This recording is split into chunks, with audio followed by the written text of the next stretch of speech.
Bonjour à tous et bienvenue dans votre édition consacrée à l'actualité régionale. Ce mardi 9 octobre, nous retournons à Guidel, la commune du Morbihan où 4 cas de bébés nés sans main sont concentrés. Le maire souhaite obtenir des explications de l'Agence régionale de santé. Quand Raphaël rencontre Léonard dans les Côtes-d'Armor, les deux derniers fabricants de pinceaux fins en France ont fusionné. Un choix stratégique qu'il nous explique dans ce journal. Et puis la peste porcine inquiète jusque dans l'ouest de la France. L'épidémie qui touche les sangliers en Belgique continue de se propager. En Bretagne, les éleveurs de cochons se préparent. Nous ouvrons ce journal avec les manifestations de ce mardi dans les villes bretonnes contre la politique du gouvernement. Lycéens, étudiants, salariés, retraités étaient invités à se rendre dans la rue pour ce premier mouvement social de la rentrée. Un appel interprofessionnel et intersyndical. Ils étaient 2000 à Brest, comme vous le voyez sur ces images, 1500 à Lorient, 1000 à Saint-Brieuc ou encore à Quimper. Et vous allez le voir dans les cortèges bretons, les revendications sont nombreuses. Des propos recueillis par Omar Kokache et Sophie Le Croisier. Et quand on voit ce qu'a donné Parcoursup cette année, on peut légitimement se poser la question de l'avenir en fait, de ce bac, qui va être un bac certainement au rabais, parce que le but, encore une fois, c'est de faire des économies et pas de pousser les jeunes vers un métier en fait. Et la retraite de nos enfants qui est mise à mal dans l'avenir et pour nos petits-enfants aussi. Voilà. 63 ans, via 65 ans, ça fait quand même tard.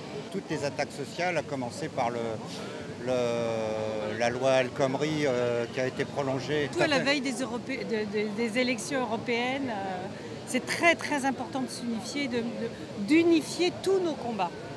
Arrêter de morceler. On fait le minimum, quoi. On arrive à faire les soins, mais juste les soins. Et en psychiatrie, on fait beaucoup aussi de médiation. Et là, on en fait de moins en moins. Donc, et c'est quand même le travail essentiel en psychiatrie. Et pendant cette mobilisation, des heurts se sont produits à Rennes où 3000 personnes manifestaient. Les CRS ont lancé des gaz lacrymogènes contre les personnes masquées situées en tête de cortège. Des responsables syndicaux se sont également plaints d'avoir reçu des coups de matraque. Des images signées Romain Roux du Télégramme. Et dans l'instant T, Pauline reçoit Jean-Marc Vanier, délégué syndical de Force ouvrière. Il appelle à une mobilisation plus forte des salariés. Nous retournons à présent à Guidel, la commune du Morbihan qui a été dans l'actualité la semaine dernière. Comme nous vous l'avons raconté, 4 bébés y sont nés sans main entre 2011 et 2013. Une concentration de cas qui interroge dans la commune. Face à cette situation inédite, le maire a décidé de mettre en place plusieurs initiatives pour informer les familles et les habitants. Une réunion publique se tiendra le 6 novembre prochain avec les membres de l'ARS Bretagne. Depuis 2013, aucun autre enfant n'est né avec une malformation de l'avant-bras dans la commune. Écoutez Jo Daniel, le maire de Guidel, il répond à Karine Chevrolier.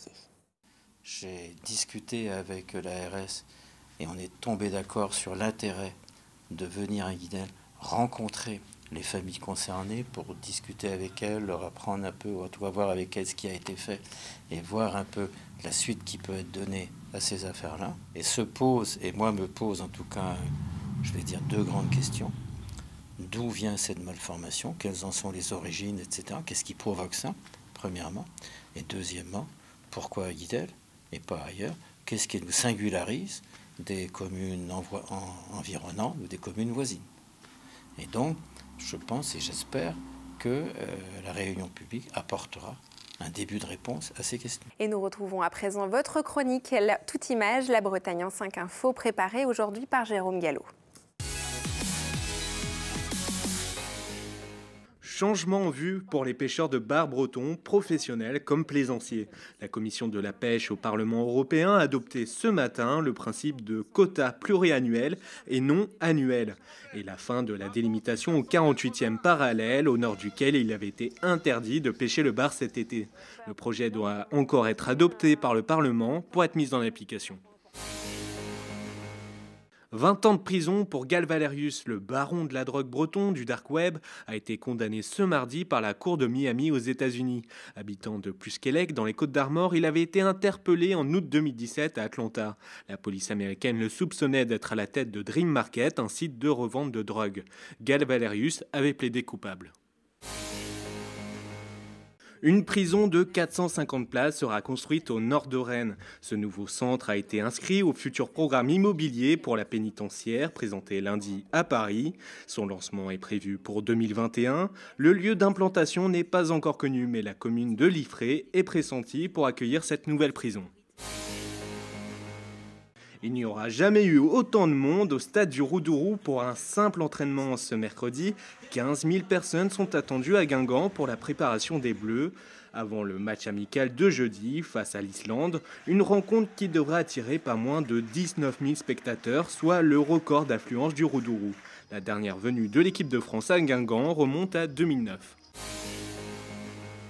Les fans de métal sont fébriles. Le Hellfest ouvre sa billetterie ce mercredi à 10h pétantes. Il faudra être rapide pour dégainer sa carte bleue et s'offrir l'un des 50 000 passes 3 jours mis en vente sur le site officiel du Hellfest aux alentours des 200 €.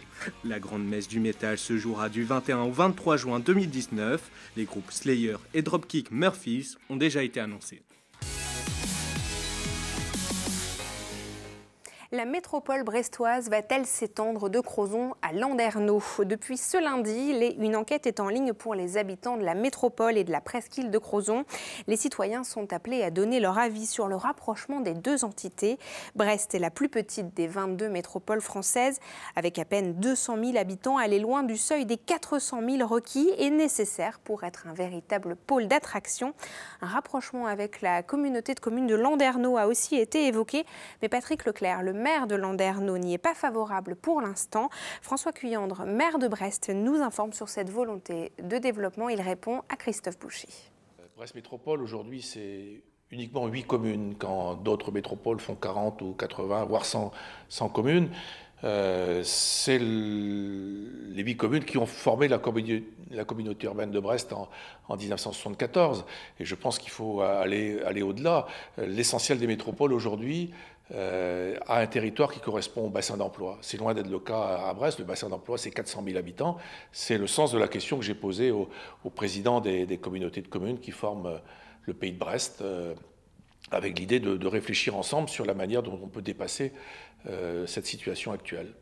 Et nous allons maintenant à Saint-Brieuc, dans ce journal où les derniers fabricants de pinceaux fins de France ne font plus qu'un. La société Raphaël a racheté l'entreprise Léonard, pourtant concurrente depuis près d'un siècle. Les dirigeants ont souhaité s'unir pour faire face à la concurrence et surtout faire perdurer leur savoir-faire historique. Retour sur ce mariage de raison avec Mathilde Kemener.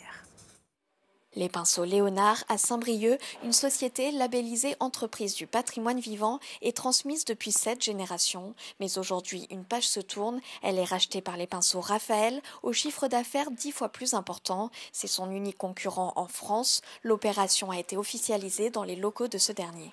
On est vraiment dans un phénomène de regroupement en général au niveau économique et on n'a pas été épargné. On se trouve face à des mastodontes maintenant et notre entreprise de 3 millions de chiffre d'affaires a été beaucoup trop petite dans cet univers. Et il ne devrait pas y avoir de conséquences pour les salariés des pinceaux Léonard détenus par la société Bullier. L'emploi sera bien sûr totalement préservé puisque les 25 personnes de l'entreprise Bullier sont maintenues et continuent bien sûr. Et de la même façon, les 150 salariés ici auront le même travail. Donc il n'y a pas de réorganisation à prévoir. Réunies, les deux entreprises représentent 5000 références de pinceaux. Ils sont principalement destinés au marché des beaux-arts et aux cosmétiques. Leur fabrication est artisanale, un savoir-faire rare et méticuleux. Selon les pinceaux, parce qu'il y a énormément de séries, il faut à peu près 10 ans pour savoir tout faire de A à Z. En fait. Le plus compliqué, c'est peut-être la pincée. Ça demande beaucoup de concentration. La tradition brossière de Saint-Brieuc repose désormais sur cette entreprise. Au début du XXe siècle, elles étaient 7 sociétés à faire vivre la capitale des pinceaux fins. Et toujours au sujet de l'économie de la région, la peste porcine africaine ou fièvre porcine africaine fait peur aux éleveurs bretons. Cette maladie animale qui ne se transmet pas à l'homme touche les cochons et les sangliers. Présents en Asie et en Europe de l'Est, elle a été détectée en Belgique. Fanny Coconnier.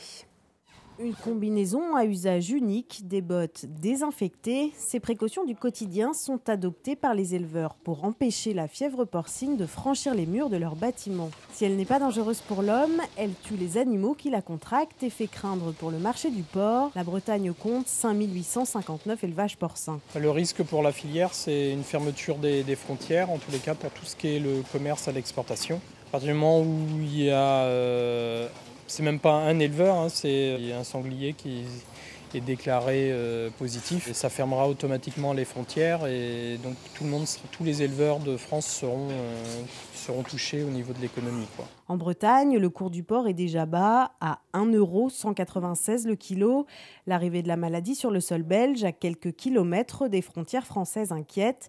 L'État met en place des mesures de protection et surveillance avec les différents acteurs du territoire. C'est une maladie qui entraîne une forte mortalité et qui se transmet soit par contact entre animaux, soit par tiques, mais alors, des espèces de tiques qu'on ne retrouve pas en France, et par l'ingestion par les sangliers ou les porcs de déchets alimentaires contaminés. Les transporteurs d'animaux doivent désinfecter leurs camions entre chaque voyage, les consommateurs ne doivent pas jeter leurs déchets alimentaires dans la nature et les chasseurs sont mobilisés. Dans le cadre de la prévention de la peste porcine africaine, le rôle, et le mien en particulier des chasseurs, c'est donc d'informer dans un premier temps nos adhérents sur les risques et les caractéristiques que présente la maladie et deuxièmement d'essayer de développer une politique de contrôle des populations de sangliers. Chaque semaine, acteurs du monde agricole, de la chasse et représentants de l'État tiennent une réunion téléphonique.